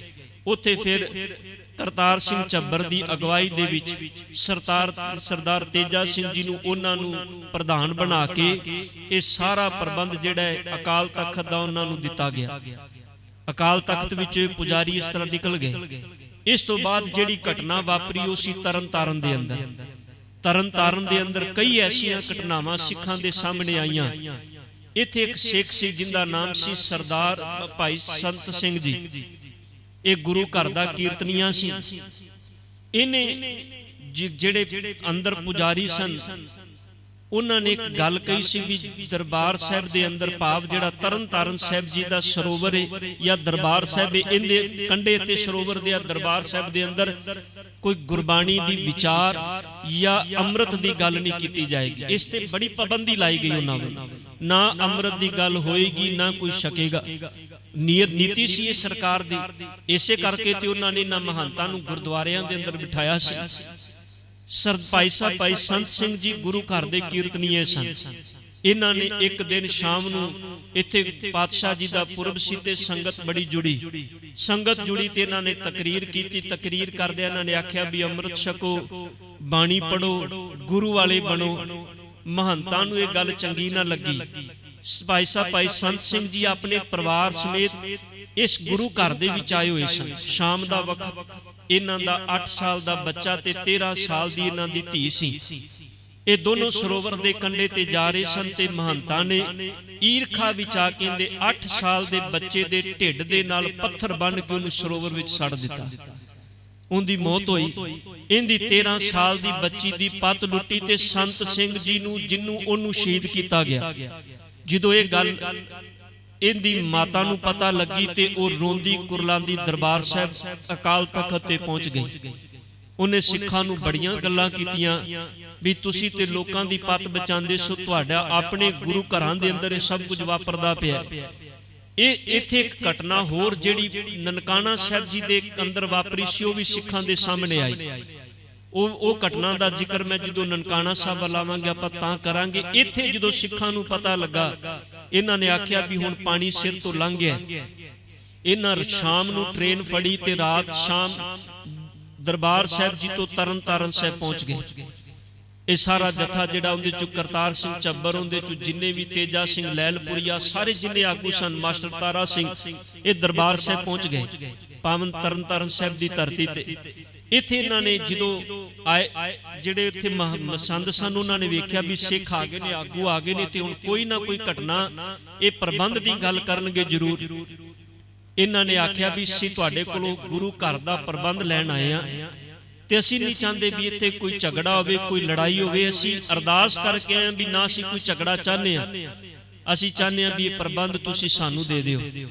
ਜਦੋਂ ਇਹਨਾਂ ਨੇ ਬੇਨਤੀ ਕੀਤੀ, ਮਸੰਦਾਂ ਨੇ ਆਖਿਆ ਵੀ ਅਸੀਂ ਅੰਦਰ ਜਾ ਕੇ ਸਲਾਹ ਕਰਨੀ। ਇਹਨਾਂ ਅੰਦਰ ਜਾ ਕੇ ਸਲਾਹ ਕਰਨ ਲੱਗੇ। ਸ਼ਾਮੀ 7 ਵਜੇ ਤੋਂ ਲੱਗੇ 9 ਵਜ ਗਏ, ਅੰਦਰ ਬੈਠੇ ਰਹੇ ਤੇ ਸਿੱਖਾਂ ਨੇ ਆਖਿਆ ਵੀ ਬਾਹਰ ਨਹੀਂ ਨਿਕਲੇ। ਇਹਨਾਂ ਵਿੱਚੋਂ ਫਿਰ ਕੁਝ ਸਿੰਘ ਅੰਦਰ ਗਏ ਵੀ ਜਾ ਕੇ ਗੱਲਬਾਤ ਕਰੀ। ਉਹਦੇ ਵਿੱਚੋਂ ਸਰਦਾਰ ਹਜ਼ਾਰਾ ਸਿੰਘ ਜੀ ਤੇ ਸਰਦਾਰ ਹੁਕਮ ਸਿੰਘ ਜੀ, ਜਦੋਂ ਇਹ ਅੰਦਰ ਗਏ ਸਿੱਖ ਤੇ ਅੰਦਰ ਮੱਥਾ ਟੇਕਣ ਲੱਗੇ, ਇਹਨਾਂ ਮਹੰਤਾਂ ਨੇ ਗੰਡਾਸਿਆਂ ਦੇ ਨਾਲ, ਬਰਸ਼ੀਆਂ ਦੇ ਨਾਲ ਇਹਨਾਂ ਸਿੱਖਾਂ ਤੇ ਹੱਲਾ ਕਰ ਦਿੱਤਾ। ਇਹਨਾਂ ਵਿੱਚੋਂ ਕਈ ਸਿੱਖ ਫੱਟੜ ਹੋਏ, ਪਰ 2 ਸਿੱਖ ਸ਼ਹੀਦ ਹੋਏ। ਇਹ ਪਹਿਲੀਆਂ ਸ਼ਹਾਦਤਾਂ ਨੇ ਜਿਹੜੀਆਂ ਗੁਰਧਾਮਾਂ ਦੀ ਆਜ਼ਾਦੀ ਲਈ ਹੋਈਆਂ, ਜਿਨ੍ਹਾਂ ਵਿੱਚੋਂ ਸਰਦਾਰ ਹਜ਼ਾਰਾ ਸਿੰਘ ਤੇ ਸਰਦਾਰ ਹੁਕਮ ਸਿੰਘ ਜੀ ਦੀ ਸ਼ਹਾਦਤ ਹੋਈ। ਇਹਨਾਂ ਨੂੰ ਬਹੁਤ ਗੰਡਾਸਿਆਂ ਦੇ ਨਾਲ, ਟਕਵਿਆਂ ਦੇ ਨਾਲ ਸਿੱਖਾਂ ਨੂੰ ਮਾਰਿਆ। ਜਦੋਂ ਅੰਦਰ ਹੋ ਹੱਲਾ ਹੋਇਆ ਤੇ ਬਾਹਰੋਂ ਸਿੱਖ ਜਿਹੜੇ ਬੈਠੇ ਸਨ ਉਹ ਵੀ ਅੰਦਰ ਆ ਗਏ। ਜਦੋਂ ਅੰਦਰ ਆਏ ਤੇ ਮਸੰਦ ਦਰਬਾਰ ਸਾਹਿਬ ਦੇ ਵਿੱਚੋਂ ਨਿਕਲ ਕੇ ਭੱਜ ਗਏ। ਇਸ ਤਰ੍ਹਾਂ ਜਿਹੜਾ ਤਰਨ ਤਾਰਨ ਸਾਹਿਬ ਜੀ ਦਾ ਇਲਾਕਾ ਗੁਰਦੁਆਰਾ ਸੀ, ਇਹ ਵੀ ਸਿੱਖਾਂ ਦੇ ਹੱਥ ਵਿੱਚ ਪ੍ਰਬੰਧ ਆ ਗਿਆ। ਇੱਥੋਂ ਫਿਰ ਸਿੱਖਾਂ ਦੇ ਸਾਹਮਣੇ ਸੀ ਦਰਬਾਰ ਸਾਹਿਬ, ਭਾਵ ਸ਼੍ਰੀ ਨਨਕਾਣਾ ਸਾਹਿਬ, ਕਿਉਂਕਿ ਕੁਝ ਘਟਨਾ ਜਿਹੜੀਆਂ ਸਨ ਉੱਥੇ ਵਾਪਰ ਚੁੱਕੀਆਂ ਸਨ ਇਸ ਤੋਂ ਪਹਿਲਾਂ ਵੀ। 1918 ਦੇ ਅੰਦਰ ਇੱਕ ਰਿਟਾਇਰ ਸਿੰਧੀ ਜੱਜ ਸੀ। ਇਹ 1918 ਵਿੱਚ ਆਪਣੇ ਤਕਰੀਬਨ 30-35 ਪਰਿਵਾਰ ਦੇ ਮੈਂਬਰ ਲੈ ਕੇ ਸ਼੍ਰੀ ਨਨਕਾਣਾ ਸਾਹਿਬ ਮੱਥਾ ਟੇਕਣ ਗਿਆ। ਇਹਨੇ ਅਰਦਾਸ ਕੀਤੀ ਸੀ, ਜੱਜ ਜੀ ਨੌਕਰੀ ਤੋਂ ਜਦੋਂ ਰਿਟਾਇਰ ਹੋਵਾਂਗਾ, ਰਿਟਾਇਰ ਹੋਣ ਤੋਂ ਬਾਅਦ ਸਤਿਗੁਰੂ ਧੰਨ ਗੁਰੂ ਨਾਨਕ ਸਾਹਿਬ ਜੀ, ਮੈਂ ਤੁਹਾਡਾ ਸ਼ੁਕਰਾਨਾ ਕਰਨ ਤੁਹਾਡੇ ਚਰਨਾਂ ਵਿੱਚ ਆਵਾਂਗਾ। ਇਹ ਸ਼ੁਕਰਾਨਾ ਕਰਨ ਕਲਕੱਤੇ ਦੀ ਧਰਤੀ ਤੋਂ ਚੱਲਿਆ ਸੀ। ਇਹ ਸ਼ੁਕਰਾਨਾ ਕਰਨ ਨਨਕਾਣਾ ਸਾਹਿਬ ਪਹੁੰਚਿਆ। 1918 ਦੀ ਘਟਨਾ ਹੈ ਇਹ। ਜਦੋਂ ਨਨਕਾਣਾ ਸਾਹਿਬ ਪੂਰੇ ਪਰਿਵਾਰ ਨੇ ਅੰਦਰ ਮੱਥਾ ਟੇਕਿਆ, ਸ਼ਾਮ ਪੈ ਗਈ, ਟ੍ਰੇਨ ਅਗਲੇ ਦਿਨ ਸਵੇਰ ਦੀ ਸੀ। ਹੁਣ ਜਦੋਂ ਇੱਥੇ ਜਿਹੜਾ ਇੱਥੋਂ ਦਾ ਮਹੰਤ ਸੀ, ਮਹੰਤ ਨਰੈਣੂ, ਧਿਆਨ ਦੇਣਾ, ਇਹ ਅੱਤ ਦਾ ਨੀਵੇਂ ਆਚਰਣ ਦਾ ਬੰਦਾ ਸੀ। ਇਹਨੇ ਕਈ ਔਰਤਾਂ ਜਿਹੜੀਆਂ ਸਨ ਰੱਖੀਆਂ ਹੋਈਆਂ ਸਨ, ਇਸ ਥਾਂ ਤੇ ਵੀ ਤੇ ਲਾਹੌਰ ਵੀ। ਅਕਸਰ ਇੱਥੇ ਵੇਸ਼ਵਾਵਾਂ ਦੇ ਨਾਚ ਕਰਦਾ ਸੀ, ਸ਼ਰਾਬਾਂ ਦੇ ਦੌਰ ਚੱਲਦੇ ਸਨ। ਅਨੇਕਾਂ 10 ਨੰਬਰੀ ਗੁੰਡੇ ਜਿਹੜੇ ਲਾਹੌਰ ਤੋਂ ਇਹਨੇ ਆਪ ਆਜ਼ਾਦ ਕਰਾਏ ਜੇਲ੍ਹ ਵਿੱਚੋਂ, ਜਿਨ੍ਹਾਂ ਵਿੱਚੋਂ ਰਾਂਝਾ, ਰਿਹਾਣਾ ਵਰਗੇ 10 ਨੰਬਰੀ ਗੁੰਡੇ ਨੇ ਆਪਣੇ ਕੋਲੋਂ ਭਰਤੀ ਕੀਤੇ ਹੋਏ ਸਨ ਅੰਦਰ, ਜਿਨ੍ਹਾਂ ਨੂੰ ਇਹ ਸੇਵਾਦਾਰ ਕਹਿੰਦਾ ਸੀ। ਇੱਥੇ ਇਹਨੇ ਜਦੋਂ ਸ਼ਾਮ ਦਾ ਵਕਤ ਹੋਇਆ, ਇਹਨਾਂ ਨੇ ਆਖਿਆ ਵੀ ਬਾਹਰ ਕਿੱਥੇ ਜਾਵਾਂਗੇ, ਚੰਗਾ ਆਪਾਂ ਗੁਰੂ ਘਰ ਵਿੱਚ ਗੁਰੂ ਨਾਨਕ ਦੇ ਦਰ ਤੇ ਆਏ ਆ, ਰਾਤ ਆਪਾਂ ਇੱਥੇ ਹੀ ਰੁਕ ਜਾਂਦੇ ਆ। ਸ਼ਾਮ ਪਈ, ਬਿਜਲੀ ਦਾ ਪ੍ਰਬੰਧ ਨਹੀਂ ਸੀ। ਇਹਨੇ ਜਾ ਕੇ ਬੇਨਤੀ ਕੀਤੀ, ਕਹਿਣ ਲੱਗੇ ਵੀ ਨਾਲ ਇਹਦਾ ਬੱਚਾ ਵੀ ਸੀ, ਇਹਦੀ ਬੱਚੀ ਧੀ ਵੀ ਸੀ ਜਿੰਦੀ ਉਮਰ 13-14 ਸਾਲ ਦੀ ਸੀ, ਧੀ ਵੀ ਸੀ ਨਾਲ। ਗਏ ਤੇ ਜਾ ਕੇ ਸੇਵਾਦਾਰਾਂ ਨੂੰ ਬੇਨਤੀ ਕੀਤੀ ਵੀ ਸਾਨੂੰ ਰਾਤ ਰਹਿਣ ਲਈ ਕਮਰਾ ਦਿੱਤਾ ਜਾਏ। ਕਮਰੇ ਦੀਆਂ ਚਾਬੀਆਂ ਦਿੱਤੀਆਂ ਤੇ ਅੰਦਰ ਗਏ ਤੇ ਹਨੇਰਾ ਬੜਾ ਸੀ, ਦੀਵਾ ਕੋਈ ਨਹੀਂ ਸੀ। ਇਹਦੀ ਬੱਚੀ ਕਹਿੰਦੀ ਹੈ ਬਾਪੂ ਮੈਂ ਜਾ ਕੇ, ਹੁਣ ਗੁਰੂ ਘਰ ਦੇ ਅੰਦਰ ਕੁਝ ਵਾਪਰ ਸਕਦਾ, ਸਿੱਖ ਸੋਚ ਵੀ ਨਹੀਂ ਸਕਦਾ। ਧਿਆਨ ਦੇਣਾ, ਕੋਈ ਗੁਰੂ ਘਰ ਵਿੱਚ ਜਾਏ ਤੇ ਜਦੋਂ ਗੁਰੂਦੁਆਰੇ ਦੀ ਦਹਲੀਜ਼ ਵਿੱਚ ਕਦਮ ਰੱਖਦੇ ਹੋ ਕਹਿੰਦਾ ਹੁਣ ਮਹਿਫੂਜ਼ ਹਾਂ। ਧਿਆਨ ਦੇਣਾ, ਇਹਨੇ ਸੋਚਿਆ ਵੀ ਨਹੀਂ ਸੀ। ਦੀ ਬੱਚੀ ਕਹਿੰਦੀ ਬਾਪੂ ਮੈਂ ਦੀਵਾ ਲੈ ਕੇ ਆਨੀ ਆ ਸੇਵਾਦਾਰਾਂ ਤੋਂ। ਇਹਨੂੰ ਕੀ ਪਤਾ ਸੀ ਜਿਹੜੇ ਸੇਵਾਦਾਰ ਨੇ ਉਹ ਅਸਲ ਵਿੱਚ 10 ਨੰਬਰੀ ਗੁੰਡੇ ਨੇ। ਉਹ ਬੱਚੀ ਗਈ ਦੀਵਾ ਲੈਣ, ਉਹਦੀ ਪੱਤ ਰੋਲੀ ਗਈ। ਜਦੋਂ ਨਹੀਂ ਆਈ ਤੇ ਇਹ ਸਿੰਧੀ ਰਿਟਾਇਰ ਜੱਜ ਇਹ ਆਪ ਗਿਆ। ਇਹਨੇ ਜਾ ਕੇ ਮਹੰਤ ਨਰੈਣ ਨੂੰ ਬੇਨਤੀ ਕੀਤੀ ਵੀ ਮੇਰੀ ਬੱਚੀ ਦੀਵਾ ਲੈਣ ਆਈ ਸੀ, ਕਿੰਨਾ ਸਮਾਂ ਹੋ ਗਿਆ। ਉਹਨੇ ਆਖਿਆ ਵੀ ਤੇਰੀ ਬੱਚੀ ਜਿਹੜੀ ਸਾਡੇ ਕਬਜ਼ੇ ਵਿੱਚ ਹੈ, ਤੇ ਜੇ ਤੂੰ ਰੋਲਾ ਪਾਇਆ ਤੇਰੇ ਸਾਰੇ ਪਰਿਵਾਰ ਨੂੰ ਮਾਰ ਦਿਆਂਗੇ, ਤੈਨੂੰ ਵੀ ਮਾਰ ਦਿਆਂਗੇ, ਤੇਰੀ ਬੱਚੀ ਨੂੰ ਵੀ ਮਾਰ ਦਿਆਂਗੇ। ਤੂੰ ਇਹ ਕੰਮ ਕਰ, ਸਵੇਰੇ ਉੱਠੀ ਤੇ ਉੱਠ ਕੇ ਪਰਿਵਾਰ ਨੂੰ ਲੈ ਕੇ ਤੂੰ ਚਲਾ ਜਾਈਂ ਸਟੇਸ਼ਨ ਤੇ, ਉੱਥੇ ਜਾਏਗਾ ਤੇ ਤੇਰੀ ਬੱਚੀ ਤੈਨੂੰ ਉੱਥੇ ਮਿਲ ਜਾਏਗੀ। ਇਹ ਹੁਣ ਵਿਚਾਰਾ ਬੋਲ ਕੁਝ ਨਹੀਂ ਸੀ ਸਕਦਾ। ਸਾਰੀ ਰਾਤ ਰੋਂਦਿਆਂ ਨਿਕਲੀ ਇਹਨਾਂ ਦੀ। ਸਵੇਰੇ ਸਟੇਸ਼ਨ ਤੇ ਗਏ, ਉੱਥੇ ਇਹਨੂੰ ਬੱਚੀ ਮਿਲੀ ਤੇ ਇਹ ਵਾਪਸ ਨਹੀਂ ਗਿਆ, ਇਹ ਆ ਗਿਆ ਸ੍ਰੀ ਅਕਾਲ ਤਖਤ ਸਾਹਿਬ ਤੇ। ਇਹਨੇ ਆ ਕੇ ਸਿੱਖਾਂ ਨੂੰ ਵਾਸਤਾ ਪਾਇਆ, ਉਹ ਸਿੱਖੋ, ਇਹਨੇ ਸ਼ਬਦ ਬੜੇ ਕਰੜੇ ਵਰਤੇ ਜਿਹੜੇ ਸਰਦਾਰ ਨਰੈਣ ਸਿੰਘ ਜੀ, ਜਿਨ੍ਹਾਂ ਨੇ ਜਦੋਂ ਇੱਕ ਸਾਕਾ ਵਾਪਰਿਆ ਸੀ ਨਾ, ਜਦੋਂ ਸਾਕਾ ਵਾਪਰਨ ਤੋਂ ਬਾਅਦ ਸ਼੍ਰੀ ਨਨਕਾਣਾ ਸਾਹਿਬ ਜੀ ਦੇ ਗੇਟ ਸ਼ਾਮ 4 ਵਜੇ ਖੋਲੇ ਗਏ ਸਨ ਤੇ ਸਭ ਤੋਂ ਪਹਿਲਾਂ ਜਿਹੜੇ ਅੰਦਰ ਦਾਖਲ ਹੋਏ ਸਨ ਉਹ ਸਨ ਸਰਦਾਰ ਨਰੈਣ ਸਿੰਘ ਜੀ। ਇਹ ਬਾਅਦ ਵਿੱਚ ਸ਼੍ਰੋਮਣੀ ਕਮੇਟੀ ਦੇ ਜਿਹੜੇ ਨੇ ਉਹ ਮੈਂਬਰ ਵੀ ਰਹੇ ਨੇ ਤੇ ਸ਼੍ਰੋਮਣੀ ਕਮੇਟੀ ਦੇ ਅੰਦਰ ਇਹਨਾਂ ਨੇ ਬੜੇ ਉੱਚੇ ਅਹੁਦੇ ਤੇ ਕੰਮ ਵੀ ਕੀਤਾ। ਉਹਨਾਂ ਦੀ ਕਿਤਾਬ ਵਿੱਚ ਉਹਨਾਂ ਨੇ ਜ਼ਿਕਰ ਕੀਤਾ, ਕਹਿੰਦੇ ਨੇ ਇਹ ਗਏ ਸਿੱਧੇ ਦਰਬਾਰ ਸਾਹਿਬ, ਅਕਾਲ ਤਖਤ ਤੇ ਜਾ ਕੇ ਇਹਨਾਂ ਨੇ ਸਿੱਖਾਂ ਨੂੰ ਵਾਸਤਾ ਪਾਇਆ, ਸਿੱਖੋ ਤੁਸੀਂ ਦੁਨੀਆ ਲੋਕਾਂ ਦੀਆਂ ਬੱਚੀਆਂ ਨੂੰ ਬਚਾ ਕੇ ਉਹਨਾਂ ਦੇ ਘਰ ਮਹਿਫੂਜ਼ ਛੱਡ ਕੇ ਆਂਦੇ ਸੋ, ਅੱਜ ਤੁਹਾਡੇ ਗੁਰੂ ਘਰਾਂ ਦੇ ਅੰਦਰ ਇਹ ਕੁਝ ਹੋ ਰਿਹਾ। ਅਸਲ ਵਿੱਚ ਸਿੱਖ ਜਿੰਨੇ ਵੀ ਸਿੱਖ ਸਨ, ਭਾਵੇਂ ਉਹਦੇ ਜੋ ਕਰਤਾਰ ਸਿੰਘ ਝੱਬਰ ਜੀ ਸਨ, ਤੇਜਾ ਸਿੰਘ ਸਮੁੰਦਰੀ ਸਨ, ਤੇਜਾ ਸਿੰਘ ਲੈਲਪੁਰੀ ਸਨ, ਜਿੰਨੇ ਵੀ ਸਨ, ਇਹਨਾਂ ਵਿੱਚ ਸਭ ਜਾਣਦੇ ਸਨ ਵੀ ਇਹ ਕੁਝ ਹੋ ਰਿਹਾ ਹੈ, ਪਰ ਚੁੱਪ ਇਸ ਕਰਕੇ ਸਨ ਵੀ ਕਿਵੇਂ ਜਾ ਕੇ, ਕਿਉਂਕਿ ਉਹਨਾਂ ਮਹੰਤਾਂ ਨੂੰ ਸ਼ੈ ਸੀ। ਪਰ ਜਦੋਂ ਇਹ ਘਟਨਾਵਾਂ ਵਾਪਰੀਆਂ, ਇਹਨਾਂ ਦੇ ਸਿਰ ਤੋਂ ਪਾਣੀ ਲੰਘਿਆ ਤੇ ਇਹ ਪਾਵਨ ਸ਼੍ਰੀ ਨਨਕਾਣਾ ਸਾਹਿਬ ਜੀ ਦੀ ਧਰਤੀ ਤੇ ਪਹੁੰਚੇ। ਇੱਥੇ ਇਹਨਾਂ ਨੇ ਬਿਉਂਤ ਬਣਾਈ। ਇਹਨਾਂ ਨੇ ਆਖਿਆ ਵੀ ਇਹਨੇ ਪ੍ਰਬੰਧ ਐਵੇਂ ਤੇ ਦੇਣਾ ਨਹੀਂ। ਇਹਨਾਂ ਨੇ ਆਖਿਆ ਵੀ 7 ਤੇ ਪਹਿਲੋਂ ਰਾਬਤਾ ਕੀਤਾ, ਗੱਲਬਾਤ ਕੀਤੀ ਮਹੰਤ ਨਰੈਣੂ ਨਾਲ। ਮਹੰਤ ਨਰੈਣੂ ਕਹਿੰਦਾ ਤੁਸੀਂ 6-7 ਅਪ੍ਰੈਲ ਨੂੰ ਆਇਆ ਜੇ, ਜਿੰਨੇ ਤੁਸੀਂ ਆਗੂ ਸਾਰੇ ਆਗੂ ਇਕੱਠੇ ਹੋ ਕੇ 6-7 ਅਪ੍ਰੈਲ 1921 ਨੂੰ ਤੁਸੀਂ ਮੇਰੇ ਕੋਲ ਆਇਆ ਜੇ, ਤੇ ਜਦੋਂ ਤੁਸੀਂ ਮੇਰੇ ਕੋਲ ਆਓਗੇ ਇੱਥੇ ਆ ਕੇ ਆਪਾਂ ਗੱਲਬਾਤ ਕਰਾਂਗੇ ਤੇ ਗੱਲਬਾਤ ਦੇ ਅੰਦਰ ਤੁਸੀਂ ਜੋ ਕਹੋਗੇ ਮੈਂ ਮੰਨਣ ਨੂੰ ਤਿਆਰ ਹੋਵਾਂਗਾ, ਤੁਹਾਡੀ ਗੱਲ ਮੈਂ ਮੋੜਾਂਗਾ ਨਹੀਂ। ਜਦੋਂ ਇੰਨੀ ਗੱਲ ਆਖੀ ਤੇ ਇਹ ਜਿਹੜੇ ਸਰਦਾਰ ਇੱਥੇ ਵਰਿਆਮ ਸਿੰਘ ਜੀ ਹੁੰਦਾ ਇੱਕ ਇਸ ਜਗ੍ਹਾ ਤੇ ਕਾਰਖਾਨਾ ਸੀ ਸਰਦਾਰ ਦਲੀਪ ਸਿੰਘ ਜੀ ਦਾ। ਸਰਦਾਰ ਦਲੀਪ ਸਿੰਘ ਜੀ ਦੇ ਕੋਲ ਰਹਿੰਦੇ ਸਨ ਸਰਦਾਰ ਵਰਿਆਮ ਸਿੰਘ, ਤੇ ਸਰਦਾਰ ਵਰਿਆਮ ਸਿੰਘ ਜੀ ਇਹ ਜਿਹੜੇ ਸਨ ਕਰਤਾਰ ਸਿੰਘ ਝੱਬਰ ਦੇ ਬੜੇ ਨੇੜਲੇ ਬੰਦੇ ਸਨ। ਇਹ ਅਸਲ ਵਿੱਚ ਮਹੰਤ ਨਰੈਣ ਦਾਸ ਜੀ ਦੇ ਮਿੱਤਰ ਸਨ ਵਰਿਆਮ ਸਿੰਘ। ਇਹਨੇ ਸੂਹ ਦੇਣੀ, ਜਿਹੜਾ ਕੁਝ ਨਰੈਣੂ ਨੇ ਕਰਨਾ ਇਹਨੇ ਜਾ ਕੇ ਸਿੱਖਾਂ ਨੂੰ ਦੱਸ ਦੇਣਾ। ਮਹੰਤ ਨਰੈਣ ਦਾਸ ਨੇ ਆਪਣੇ ਜਿੰਨੇ ਹੋਰ ਵੱਡੇ 4 ਚੁਫੇਰੇ ਬੰਦੇ ਸਨ ਉਹਨਾਂ ਨਾਲ ਗੱਲਬਾਤ ਕੀਤੀ ਵੀ ਆਹ ਕੁਝ ਗੱਲ ਹੋ ਰਹੀ ਏ, ਇਹਨਾਂ ਪ੍ਰਬੰਧ ਲੈਣ ਲਈ 6-7 ਤਰੀਕ ਨੂੰ ਆਣਾ ਹੈ, ਤੇ ਜਦੋਂ ਆਣਗੇ ਜਿੰਨੇ ਆਗੂ ਆਣਗੇ ਤੇ ਇਕੱਠੇ ਹੋਣਗੇ, ਆਪਾਂ ਸਾਰਿਆਂ ਨੂੰ ਇੱਕੋ ਵਾਰੀ ਸਾਰਿਆਂ ਦਾ ਭੋਗ ਪਾ ਦਿਆਂਗੇ, ਮਾਰ ਦਿਆਂਗੇ, ਕੁੱਟ ਦਿਆਂਗੇ, ਇਹਨਾਂ ਨੂੰ ਖਤਮ ਕਰ ਦਿਆਂਗੇ। ਜਿੰਨੇ ਆਗੂ ਨੇ ਖਤਮ ਹੋ ਜਾਣਗੇ। ਆਗੂ ਖਤਮ ਹੋ ਗਏ ਤੇ ਮੁੜ ਕੇ ਆਵਾਜ਼ ਕਿੰਨੇ ਚੁੱਕਣੀ ਹੈ? ਧਿਆਨ ਦੇਣਾ, ਆਗੂ ਹੀ ਖਤਮ ਹੋ ਗਏ ਤੇ ਮੁੜ ਕੇ ਆਵਾਜ਼ ਕਿੰਨੇ ਚੁੱਕਣੀ ਹੈ? ਇਹ ਗੱਲ ਵਰਿਆਮ ਸਿੰਘ ਨੂੰ ਪਤਾ ਲੱਗੀ। ਉਹਨਾਂ ਜਾ ਕੇ ਸਰਦਾਰ ਕਰਤਾਰ ਸਿੰਘ ਝੱਬਰ ਜੀ ਇਹਨਾਂ ਨੂੰ ਦੱਸਿਆ ਵੀ ਇਹ ਕੁਝ ਮਹੰਤ ਨਰੈਣ ਦਾਸ ਬਿਉਂਤਾ ਬਣਾ ਕੇ ਬੈਠਾ ਹੈ। ਇਹਨਾਂ ਨੇ ਆਖਿਆ ਵੀ ਜੇ ਆਪਾਂ ਸ਼੍ਰੋਮਣੀ ਕਮੇਟੀ ਨੂੰ ਦੱਸਿਆ ਤੇ ਉਹਨਾਂ ਨੇ ਕਹਿਣਾ ਵੀ ਅਜੇ ਰੁਕ ਜਾਓ, ਕਿਉਂਕਿ ਉਸ ਵੇਲੇ ਸ਼੍ਰੋਮਣੀ ਕਮੇਟੀ ਹੋਂਦ ਵਿੱਚ ਆ ਚੁੱਕੀ ਸੀ।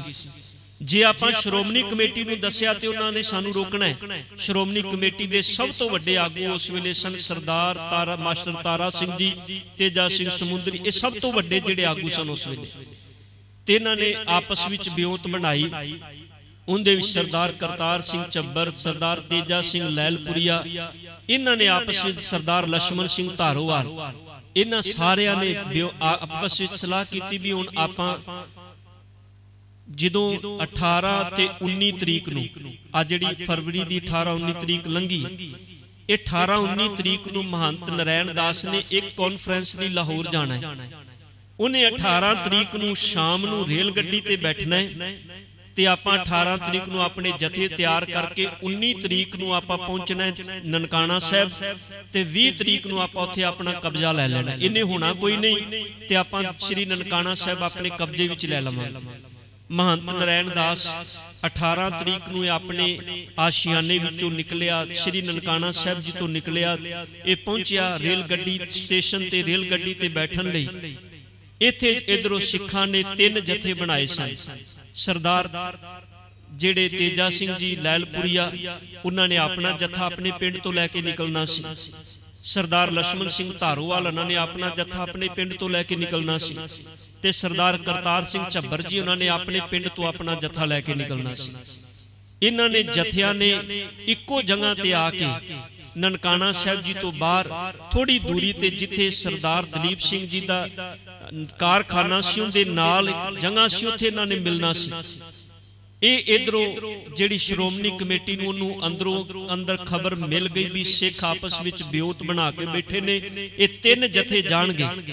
ਇਧਰੋਂ ਮਹੰਤ ਨਰੈਣ ਦਾਸ ਰੇਲ ਗੱਡੀ ਤੇ ਸਟੇਸ਼ਨ ਤੇ ਜਾ ਕੇ ਜਦੋਂ ਰੇਲ ਗੱਡੀ ਤੇ ਬੈਠਣ ਲੱਗਾ, ਇਹਨੂੰ ਵੀ ਕਿਸੇ ਬੀਬੀ ਨੇ ਇਤਲਾਹ ਦੇ ਦਿੱਤੀ ਵੀ ਨਰੈਣ ਦਾਸ ਕਿੱਧਰ ਪਿਆ ਵਾਂਝਣਾ ਹੈ, ਨੀਲੀਆਂ ਪੱਗਾਂ ਵਾਲੇ ਨਨਕਾਣਾ ਸਾਹਿਬ ਆ ਰਹੇ ਨੇ। ਉਹਨੇ ਜਦੋਂ ਇੰਨੀ ਗੱਲ ਆਖੀ ਤੇ ਇਹ ਨਰੈਣ ਦਾਸ ਵਾਪਸ ਰੇਲ ਗੱਡੀ ਤੋਂ ਉਤਰ ਕੇ ਤੇ ਨਨਕਾਣਾ ਸਾਹਿਬ ਪਹੁੰਚ ਗਿਆ।